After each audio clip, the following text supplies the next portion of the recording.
欢迎各位收听本期就事论事，我是主持人鬼泉。那这一期节目呢，我想要来聊一些可能在本地华人社区里面最近比较热门的话题哦，就是大家如果有在网上冲浪冲比较多，就会发现最近在小红书也好，还是在那个 Threads 这个新的去年刚推出的社交媒体上也好，甚至可能在 Facebook 我们的面子书上都会看到很多华人，马来西亚华人好像在网上跟中国的网友还有台湾的网友都掀起了很多场骂战。那尤其是在 Threads 上面，我觉得战况特别激烈。那可能是演算法觉得我喜欢看，一直在推给我这些骂战呢。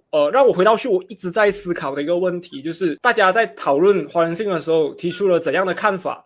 我们好像很难去脱离回到中国、台湾甚至是香港那边去找一些论述来定义什么是华人。那可是，在马来西亚这边其实也生活了几百万的华人哦。可是，在整个关于华人是什么的这个讨论里面，马来西亚华人似乎一直都处于一个边缘的这个地位，甚至可能马来西亚华人要去定义什么是华人的时候，我们也往往会回到去中国或者是台湾那边去找可能去找一些传统，去找一些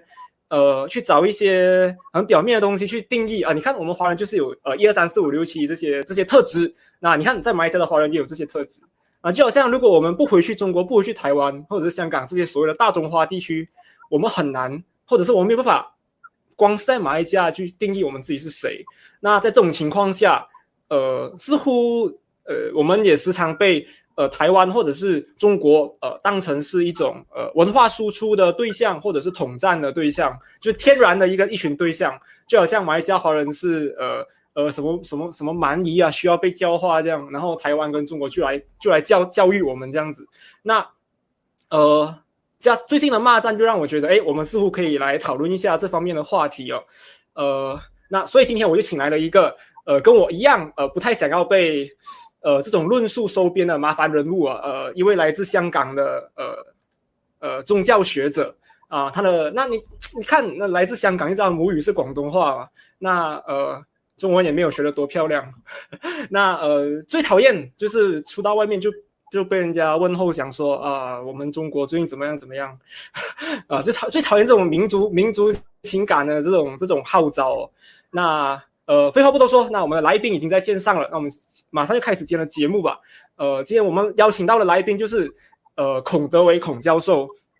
那在节目开始之前，我还是要提一提，就是我们这一场这期的节目将会全程以这个粤语为我们的这个交谈这个访问的这个语言哦。那我觉得也很有趣。今天我们用粤语来讨论华人性这个东西，本身就有一种很反叛的一种感觉。那好，我们先請孔教授來給我們的聽眾朋友打個招呼吧。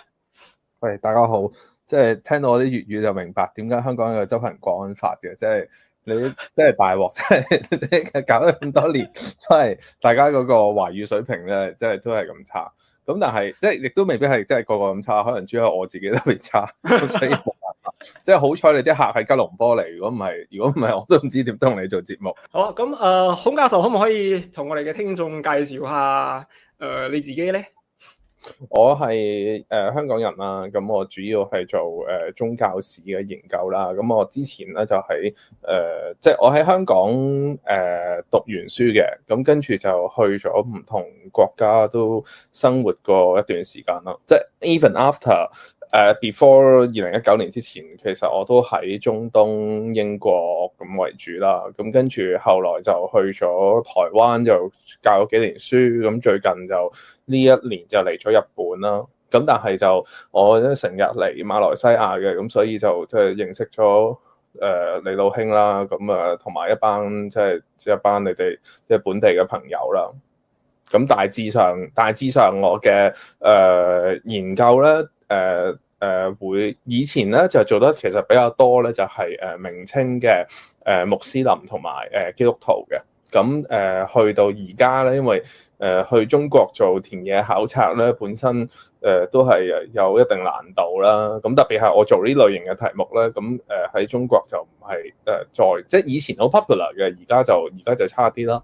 咁就近年咧就做多咗一啲海外嘅華人宗教啦。咁我近呢一年去得最多，我近呢一年我嚟咗日本之後咧，我發現飛馬來西亞個成本太高。即係唔係個錢嘅成本啊，而係我以前喺台灣飛過嚟咧，我就飛4個半鐘嘅啫嘛。哇！我而家喺東京飛過嚟8粒鐘啊，大佬！即係我又睇唔到呢啲有咩咁重要嘅原因，一年可以飛幾次咁，所以我近年就做多咗啲日本嘅港口城市，咁就去嗰啲長崎啊、平戶啊、之類嘅地方，咁就睇都係有好多華人廟嘅，咁係咯，年紀大就唔飛咁多啦。好，你睇下我哋呢一期節目，其實我做咗應該有差唔多20期響我哋 podcast，第一集用粵語啊嚟傾呢個話題。啱啱我又傾緊華人性啊，咁我就由粵語呢度開始傾啦。咁你會唔會覺得其實普通話即係我哋呢度講中文啦，普通話、中文或者北京話已經成為咗一種symbol 一種象徵性嘅一種文化權利，好似你唔講普通話，你唔識講普通話，就係俾人哋覺得你唔夠華人啊？會唔會有咁嘅情況咧？你覺得？咁你首先你自己要好想做華人，咁你先至受嗰個影響嘅。即係你本身又唔係特別，即係對於我一定要做一個好完美嘅華人，咁又未必，即係嗰個霸權係影響唔到你嘅。咁但係你即係我哋歷史向咁樣睇嗰個問題咧，就係喺貴國嘅華人社會，其實即係粗略講計都有400-500年歷史啦。坦白講，咁你都唔好計嗰啲咩鄭和下西洋之類，但係你喺成個明代有咁多福建同廣東省出發嘅華人去到即係東南亞，咁然之後又 set up 自己嘅社會，有自己家庭。咁其實嗰個講自己語言，即係包括粵語、客家潮州學經，咁你講呢啲先至係嗰個常態嚟嘅。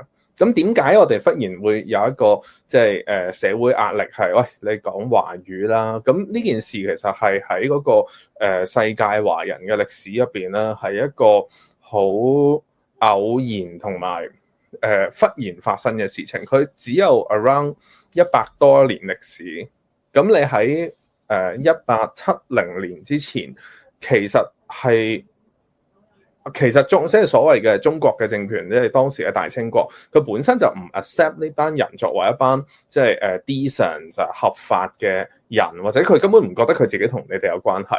咁咪去到當佢要去喺新加坡設立領事館嘅時候，然之後有好多革命黨啊、嗰啲立憲派啊，佢哋又想喺東南亞嘅華人社會得到幫助嘅時候，你係重新忽然變咗華僑或者華人。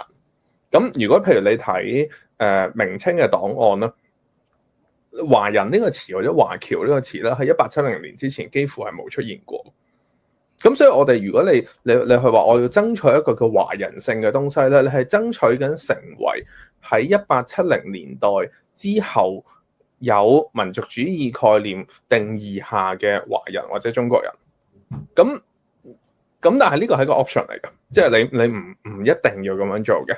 即係東南亞有好多人選擇咗另外啲路啦。咁喺其他國家嘅華人社會，亦都有好多人去選擇咗，喂，我其實我唔需要做一個華人。譬如話咧，如果我哋去比較移民史嘅啦，喺東南亞其中一個華人移民歷史嘅最重要嘅城市咧，馬六甲咧，就係喺明亡嘅時候咧，有一大班人走咗落嚟。咁於是你就會見到嗰啲青雲亭啊、三寶山啊之類嘅地方咧，就忽然好興旺啦。咁跟住你亦都會見到好多即係嗰啲叫做反清復明嘅符號咧，就自此就流落咗喺你哋嗰個東南亞嘅華人社會度啦。即係無論佢係唔係真係天地會或者反清復明都好啦，呢啲 elements 呢啲 cultural elements， 所以你會周圍都見到。咁你另外一個對比，我近年啦去留意到咧，去同一場即係政治動盪然後走難出嚟嘅人咧，有好多去咗日本嘅。咁啊去咗長崎，我去咗平戶嘅地方。咁佢嗰個社會結構好似去到就起座廟先啦，整個媽祖廟啦，廣東人啊整個關帝廟啦，咁啊都有呢啲㗎。咁然後佢哋都會遊神嘅，即係初唔係初十，即係新年咪出嚟遊下咯，抬住個媽祖咁啊遊。咁有好多嘢係同貴國嗰個狀態好似，但係咧喺日本嘅狀況咧就係去到第三代咧，其實就同本地人通婚咧就佔咗80%。咁於是咧，佢哋好快咧，甚至會改埋自己嘅姓啦，或者唔改自己嘅姓咧，佢哋嗰個中文嘅語言能力好低啊。咁呢一啲家庭嗰個選擇咧，就係佢根本都佢唔係特別 care 佢係咪華人啦或者之類，佢係以當地嘅社會為中心。咁樣去生活，咁但係就唔代表佢冇晒佢以前嗰啲生活習慣喎，即係佢要遊神嘅，繼續遊神。即係我今年年底我又要去睇佢遊神啦，即係又要搭飛機啦。咁或者我哋亦都會見到當地嗰個飲食嘅習慣咧，同日本嘅其他地方好唔同嘅。佢會有好多例如豬肉啦。咁其實日本喺明治維新之前，大部分人都係即係以海產同素食為主。你食好多豬肉牛肉，反而係一個好奇怪嘅事情。咁但係你就會見到嗰幾個港口城市咧，係特別多呢啲豬肉啊、牛肉啊嘅食物嘅。咁你好顯然地係受到一個外來嘅移民影響。咁所以當你去問咧，咁你講粵語，然之後會唔會有嗰種壓力嘅時候？咁我會覺得，我哋呢個先係常態嚟噶嘛。即係我哋係只係做緊一個好傳統嘅，即係你話移民又好或者之類嘅生活方式。而過去嗰100幾年嘅民族主義嘅傳播，本身佢亦都唔係全個社會嘅人都即係接納晒佢。佢係一班比較政治上 active 嘅人。即係佢留低嘅文字記錄，佢留低嘅文獻係比任何人都多。於是，我哋去睇翻嗰段歷史嘅時候，我哋就會以為，哇係成個社會由7幾年開始，去到即係可能2次世界大戰，大家好努力咁樣去傳承一個母語啊或者華語啊。但事實上嗰個係一個新語言嚟嘅，即係對於成個社會都係一個新嘅語言嚟。我覺得呢度可以大概整理兩個問題啊。第一個問題就係、好似我聽你嘅呢個分享啦，我覺得好似華人去到唔同嘅即係明末清朝或者清末嘅時候，佢哋去到唔同嘅社會嘅時候，好似融入啦，或者係同化，同當地人通婚，然後可能甚至乎唔用中文姓名呢個情況，似乎先係常態嚟嘅。即係好似佢去到日本，去到菲律賓都有一班華人啦，去到菲律賓有同化咗，係。然後我記得係仲有一個特別嘅稱呼嚟俾佢哋嘅。然後去到印尼都係啦，都有好多人自稱係馬拉人啦。跟佢 Anthony Reid 嘅嗰個研究，咁好似馬來西亞呢度係屬於比較特別啲嘅，係咪？我可以咁講冇？然後即係我唔夠膽喺你哋面前即係講馬來西亞好多歷史啦，因為我真係唔係專家啦。咁但係我諗係你呢度我哋有一個歷史感啦。喺1870年代之後，或者1840年代之後，嗰啲叫做簽契約勞工嘅豬仔嘅年代，本身咧嗰個華人出國工作或者移居咧係一個合法嘅事情嚟嘅。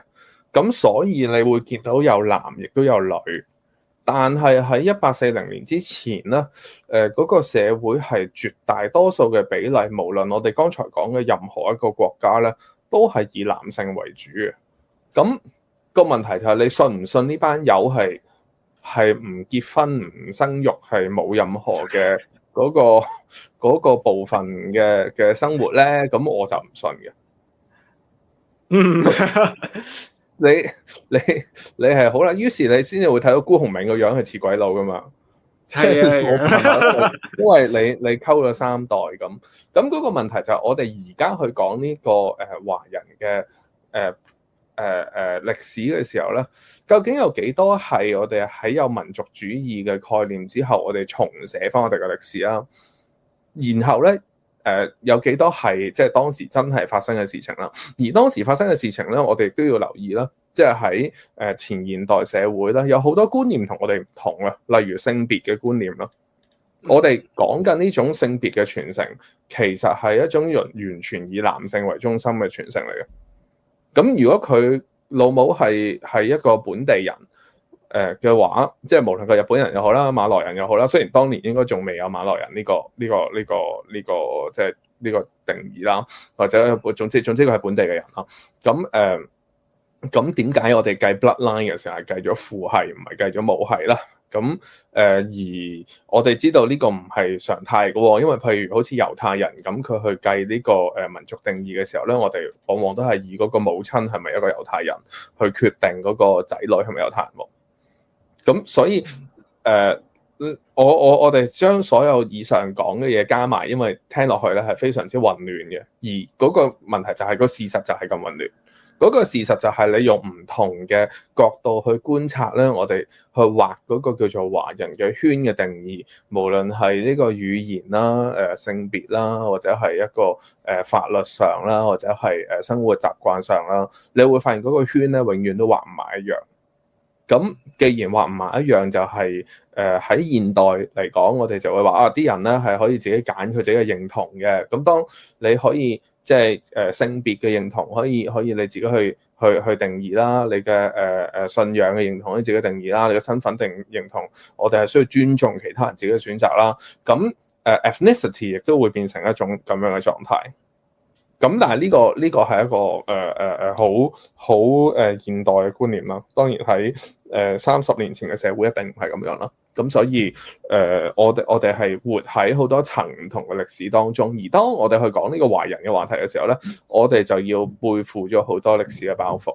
咁喺一個個人嘅層面咧，我係認為我哋係冇責任去背負呢啲包袱嘅。即係我哋唔可以將嗰啲歷史包袱去加喺另一個人身上。你要睇晒呢度，即係各種嘅包袱，然後做一個 decision making。因為係即係呢個佢只係滿足緊一啲人佢對於社會或者對於政治嘅想像啫。咁呢個唔係真係為咗嗰個人佢自己係好嘅。好 OK。咁第二個問題我想問嘅就係你本身就唔係以普通話為你嘅主要語言啦，咁呢一個情況咧，佢喺你成長嘅過程當中，對你有冇因為呢件事思考過你華人嘅呢個身份咧？即係你由細到大有冇對香港我長大嘅年代，香港啲人嗰啲普通話都真係好普通嘅啫嘛，即係大家唔識講㗎嘛，大佬。咁我咧學校咧就係即係香港都有啲歷史，同貴國最近搞 Me Too 嗰幾間差唔多歷史咁長嘅。咁所以我哋係有華語教育嘅。咁我哋係比較偏國民黨背景嘅學校啦，但係就都冇啦，其實大家都係拜李嘉誠嘅啫。咁所以一個禮拜可能會有45分鐘啦，即係嗰個華語教育。但係你同一個僆仔講一個禮拜你俾45分鐘佢學一個新 language， 咁即係其實就係唔使學咯。咁學乜鬼啫？邊會學到嘅啦？咁當然有啲叻啲嘅同學學到啦，即係我係唔叻嗰啲啊。咁所以冇啊。我最大嘅困難咧係我讀博士嘅時候咧，我有一年我要去中央研究院做檔案。咁咧就我去到同啲同事溝通，我就覺得自己都係識講嘅當時。咁我講咗幾日之後咧，我隔離位個同事話：不如你都係講英文算啦。其實我都係聽咗幾日都聽唔明你講乜嘢。咁我呢個係我人生唯一一次俾人 challenge。點解你可以講得咁差嘅咧？咁但係我後來我去到台灣住咗幾年，咁個情況係有改善嘅。即係個改善咧，我哋用量化嘅方式去睇咧，就係我以前去台灣上的士咧，嗰條友起碼兜我4個字路嘅，因為你好明顯地你係唔識路噶嘛。咁我去到我離開台灣，即係上年離開嘅時候，通常都係貴咗10零20蚊台幣嘅啫。咁我都視呢個為一個好大嘅進步。係嘅。因為個的士佬係幫我做緊語文考試嘅，其實。咁Malaysia 呢幾年我留意到有一啲對於中文有啲執着，我覺得唔係應該係我哋不嬲都對中文好有執着嘅，其實因為華文教育啊嘛，我哋好自豪嘅，大中華地區以外最完整嘅華文教育系統啊嘛，係咁講係咁講啦。咁但係呢排我發現咧，有啲人咧，佢哋覺得我哋應該要更加正統啊！即係我唔知你有冇留意到，我哋有一個講中文運動啊！即係佢會去投訴啊！我哋嘅電台嘅黃金時段咧係唔應該係粵語台嘅，係應該係中文台嘅講中文嘅。係嘅，佢去投訴嘅。然後點解我哋要講粵語啊？我哋嘅黃金時段有冇人睬佢嘅咧？我嘅即係同我比較熟嘅朋友，多數係笑佢啦。係啊，咁佢一個組織機關有冇理佢咧？冇喎，好似冇覆佢咯。咁都正常嘅，都正常。係，然後仲有另外一個運動咧，佢都係有個組織嘅，叫規範韓語，即係規範韓語。然後佢又好搞笑嘅，譬如話佢會講，我哋唔可以用巴剎，因為我哋呢度嘅人咧講去嗰啲。知道，明白。菜市場買嘢，我哋會講巴剎嘅啊。然後我哋都有嗰個漢字係講巴剎嘅。咁但係佢就講唔可以講巴剎，你要講菜市場啊，或者啲即係中國嗰度用嘅嗰種正規範。即係梗係講北話啦。係啦，你要講，而且你要用中國嗰一套啊，或者台灣嗰一套，唔可以啊咁樣。咁所以我就好好奇啦，即係你係一個非中文嘅使用者，或者你母語唔係中文啦。咁我發現你係冇呢一方面嘅。冇啊，香港冇呢方面嘅。香港唯一你會真係會出現個社會壓力係你講英文講得唔好咯。你講英文講得唔好，你係大鑊啦，你真係唔使翻工啦。即係咧，我大概明嘅，因為你即係我明白我哋兩個人都對嗰啲朋友即係有啲私人情緒啦，但係我哋放下啲情緒都客觀嚟講。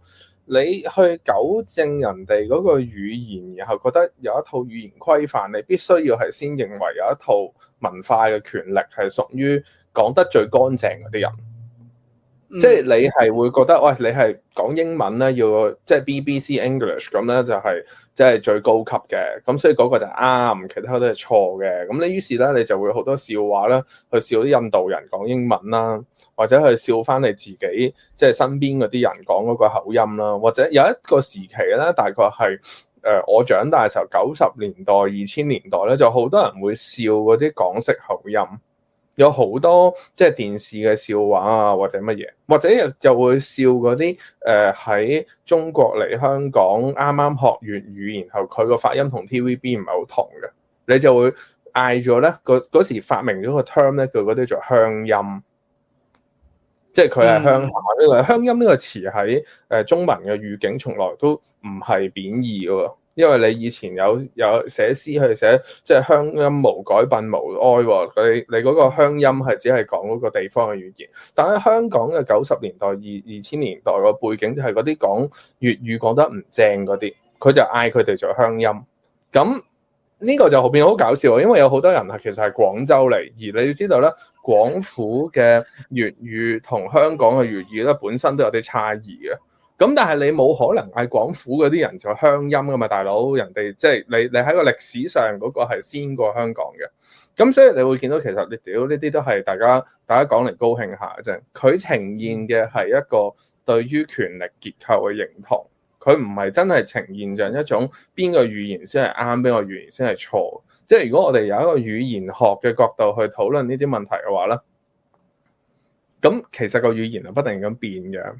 你睇即係我用粵語嚟做一個例子啦。某程度上，粵語喺香港人嘅手上咧，變成咗一種文化輸出嘅。你而家我記得一個 scenario 就係我有一次嚟貴校開會，咁你哋學校有位老人家啦，同我講話聽到我講嗰啲粵語，覺得我講得好正，咁我就諗點解我嗰啲粵語講得好正咧？因為我即係首先我冇呢個自覺啦，同埋我唔知點解你即係點解個馬來西亞人會覺得我嗰啲係正，佢嗰啲係唔係侵咗其他嘢。咁我後來就明白，因為你哋係睇 TVB 大嘅，即係 sorry，起碼嗰條友去睇 TVB 大。我覺得電視入邊嗰啲人講嘢咧，就會好似我講嘢咁。咁但係其實香港自己內部咧，就會有好多即係類似你頭先嗰啲講嗰啲機構咁啊，佢哋有啲咧叫做正音運動。就係話你講個粵語咧，就覺得唔 Q 啱嘅，你嗰啲咧就侵襲咗好多英文喺度啊，又麻煩啦。咁有個人咧就好出名叫何文匯，何文匯係一個香港好有名嘅教授，就係推行正音運動。佢老哥咧就竟然揾咗本宋代嘅廣韻，就同我哋講咧嗰個咧就係正音啦。咁然之後咧就令到即係一整代嘅香港人咧就喺度講緊一套其實同自己嗰套語言係有好大落差嘅。譬如一個例子就係我哋會講時間，咁宋代嘅粵語係講時間嘅。咁啊何教授就覺得大家點解唔講翻正確嗰個咧？咁甚至咧佢會影響到喺我考公開考試嘅時候咧，我哋嘅公開考試有中文啦，咁但係我哋嘅中文係粵語嚟嘅，咁我哋嘅 oral 竟然係會有一個 oral examination 嘅部分，就係考你嘅粵語，然後咧就係睇你讀唔讀到嗰套宋代嘅正音。但係除咗喺嗰個考場之外咧，係冇人會咁樣講嘢㗎，得報電視新聞嗰條友就係咁樣講嘢。咁呢個係喺我睇起嚟係一個好類似嘅現象。喺貴國就有一班親外國勢力嘅朋友就攞一個外國嘅語言作為標準啦。喺香港就係有啲讀書讀壞腦嘅老人家，咁佢就攞咗佢讀咗本書，佢就攞嗰個標準啦。咁於是其實我哋講嘅所有呢啲問題就係究竟你認同一個點樣嘅政治權力，或者你認同一套點樣嘅概念？好，我覺得係嘅，我覺得係差唔多咁上下嘅。聽你分享香港嘅情況。OK， 咁我哋翻嚟華人嘅呢個問題啊，即係咁你去做宗教研究噶啦，宗教史嘅研究噶啦，咁。喺你嘅觀察中，你覺得華人呢個身份佢係可唔可以容納到宗教差異嘅咧？咁我覺得喺香港係一個非常之宗教多元嘅地方啦。咁你會唔會觀察到好似當我哋講緊華人嘅時候，佢多數都係講緊一個比較世俗嘅，或者係一個儒家嘅咁樣嘅一個想像咧？即係一定呢個問題我答唔到你，因為你香港社會嗰個華人性究竟同馬來西亞或者台灣嘅社會嘅華人性本身就係一個好大嘅差異。即係譬如我屋企係冇人會拜山嘅，即係我可能我對上一次拜山係唔知3、4歲之類，係但係即係唔係因為我唔喺香港喎，係冇人有呢個習慣嘅。咁又冇咩拜祖宗啊嗰啲，基本上大佬你都知香港啲屋即係3、400尺。你仲要擺張祖宗神位喺度，呢個都不可能噶啦。我擺多張餐台都有困難嘅時候，咁所以你話佢好世俗化，佢又唔係真係好世俗化嘅，都仲會睇風水嘅，即係仲有麥玲玲噶嘛。咁但係麥玲玲有啲客有好多鬼佬嚟㗎噃，咁所以我某程度上我會覺得嗰個係，如果你要去用世唔世俗或者宗教呢一個角度去講咧，我哋會好困難啊。因為譬如我舉一個例，我近年同即係你以前啲老師去睇遊神嘅時候，我上一次嚟去咗先四師爺廟，即係吉隆坡嗰個，我發現個廟祝咧係個石刻婆嚟㗎。咩意思？知唔知啊？有個石刻教嘅姨姨咧，係啲爺廟做廟祝噶。我喺日本又發現咧，平戶即係一個九州嘅一個海港城市咧，可能唔識啦。咁但係嗰個係一個最近大陸嘅海港城市之一啦。咁鄭成功咧就喺嗰度出世嘅，即係鄭成功即係台灣嘅鄭成功。咁鄭成功個老母係日本人嚟嘅，個老豆就係叫鄭芝龍啦。咁福建佬嚟㗎啦。咁佢喺嗰度出世咧，所以嗰度有間鄭成功廟啦，就係台南嘅延平郡王祠分靈過去。咁咧就喺嗰度立咗間鄭成功廟。咁你唔會話揾條台灣佬過去踎喺度拜㗎嘛？佢就喺隔離黃大神宮咧，就揾個神道教嘅祭司啦，即係揾個神官啦，就負責拜呢個鄭成功。連安靈嗰個儀式咧，都係用日本儀式做嘅。咁你睇完呢啲之後，咁即係無論係先四師爺嘅信仰或者鄭成功嘅信仰，當你攞去話呢個就係華人社會嘅特性啦，或者華人嘅宗教啊，咁我哋點樣處理嗰啲非華人嘅信仰者咧？咁你就會有個好大嘅問題。Either 你就係話其實嗰啲唔係信仰者嚟嘅，或者你就係要接受其實嗰個宗教一早就脫離咗嗰個族群。而一個正常同健康嘅宗教，你係會脫離咗族群，因為你係 universal 噶嘛。即係你唔 suppose 你會覺得啊嗰個實名係會種族歧視嘅，即係佢會覺得你fair 啲啊，或者你講嗰啲唔係白話咧，做咩唔 Q 保佑你？咁你唔會將佢埋一齊嘅。咁但係你調翻轉，你喺華人嗰個社會嘅概念度，你反而係需要畫呢樣嘢，因為你覺得嗰個好似係一個真係有一個好 strong 嘅 category， 一個好 strong 嘅 boundary， 然後呢啲咧就喺入邊，呢啲就喺出邊。咁所以我覺得個問題從來喺嗰條 boundary 嗰度。即係你去畫呢條 boundary 本身就係同嗰個好多嘅歷史事實或者社會現實係唔合係唔 match 嘅。咁我哋咁樣傾咗幾個問題啦。咁好似我哋要講華人性呢個問題嘅話題嘅時候，好似揾唔到一個落腳點去傾啊。我哋冇一個即係。我哋大家講嘅華人性，講緊華人性嘅時候，我哋嘅假設 assume 係完全唔同嘅。然後我哋講緊嘅嗰個 element 可能都係唔同嘅嘢嚟嘅。咁你點樣去睇華人性，即係呢個 term 咧？然後你覺得邊個可以去定義咧？咩係華人性咁樣嘅嘢？邊個可以去定義？大家都可以嘅，有冇人睬佢啫？咁有啲人講出嚟大聲啲，係一定有人睬嘅，即係。即係啱啱去貴國訪問嗰位習主席講，咁一定有人睬佢㗎，你唔會冇人睬佢㗎。即係佢講乜 Q 都有人睬佢啦。咁所以如果我哋要好抽象咁樣去嘗試抽空地去諗呢個問題，我覺得其中一個就係我哋可以用個歷史嘅進路去諗，就係由幾時開始有人就問呢個問題㗎啦。即係幾時開始我哋呢個問題先係存在？譬如我舉一個例，你喺唐朝係冇人會問華人性呢個問題，呢個問題都唔生嘅。首先就我哋冇華人呢個概念啦，但係我哋同時亦都冇唐人呢個，即係冇唐人性呢樣嘢嘅喎。因為咧呢個嘟性呢一個樣嘢就係我哋用一個歐化嘅語言，嗰啲嘟-ness，即係你係 assume 佢有一個essence 有一個本質喺度嘅，呢樣嘢就係呢個概念嘅本質。每個概念咧，呢個好即係 Platonian 都有柏拉圖式嘅想像方式啦。每樣嘢有個本質喺度嘅，佢個本質就係咁。由呢個本質咧，有好多唔同嘅變體，即係散發開去。咁你首先要假定咗你真係有呢個本質，然之後你先有得討論。咁呢套嘢係幾時嚟到亞洲啦？我即係咁樣講，你就係要去到19世紀末。你先至好多人去諗呢個華人嘅本質論啦。咁點解係咁咧？咁你唔可以完全怪佢嘅，因為同一個時代咧，喺西方社會亦都會有 Pan-Germanism， 係咪大德意志主義？我哋要搞翻個即係傳統歷史上嘅大德意志出嚟。我哋會有呢個 Pan-Slavism 係去到今天都係一個好撚大鑊嘅問題嚟嘅喎，因為我哋會有呢個喂 ，sorry 你呢度即係語言上使唔使好乾淨㗎？唔使啊！得好得，我就住一陣啦。嗱，譬如 Pan-Slavism 就斯拉夫人應該全部都係同一個國家入邊嘅，於是你先至會有俄羅斯人去話烏克蘭係我嘅傳統領土，即係你先至能夠有呢種講法，因為大家都係斯拉夫人啊，你哋歷史上都係我哋一個部分。咁於是我就所以我唔會承認咧冷戰之後有一個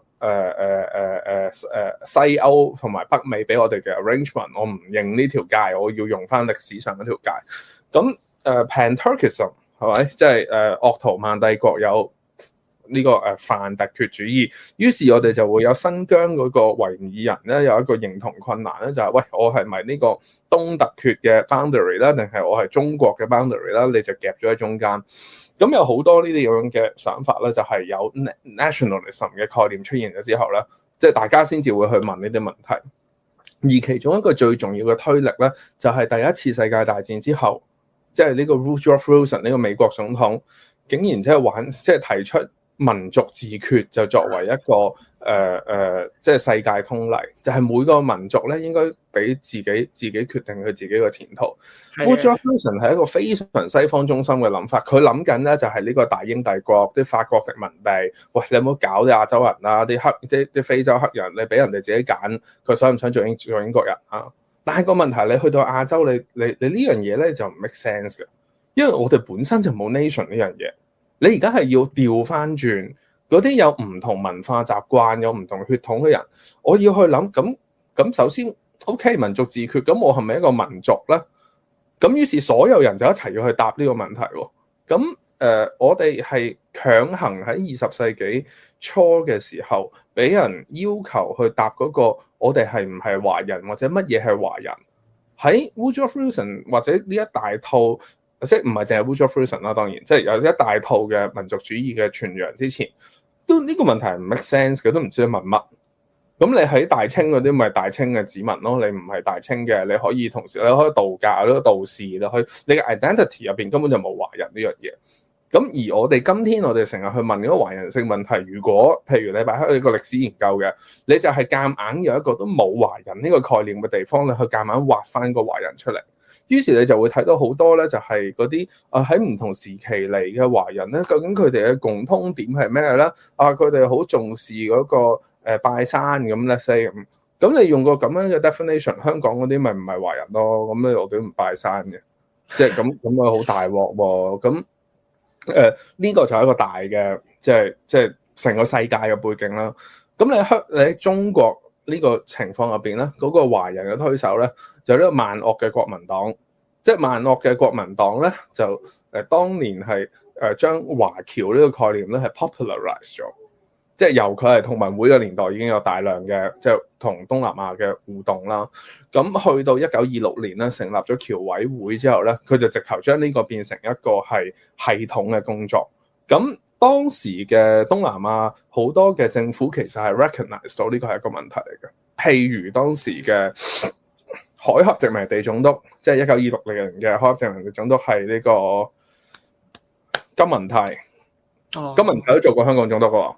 咁金文泰你哋嗰度就惡貫滿盈啦，係咪？即係金文泰係即係摧毀華教嘅能手啊嘛！你知唔知香港人去記住金文泰咧，係記住金文泰係中國文化傳嘅保留者嚟。中文大學啊嘛，唔止係中文大學，係香港大學嘅中文學院。因為金文泰邀請咗幾十個清朝嘅翰林嚟香港就搞國學。然之後就俾咗好多錢去收集嗰啲中國典籍，同埋第一代嘅香港嗰啲叫做漢學家咧，大部分就係喺嗰個中文學院嗰度 train 出嚟嘅。咁然後佢係好有意識地咧喺嗰個即係嗰個華文教育嗰度咧，去保留文言文同埋儒家嘅經典。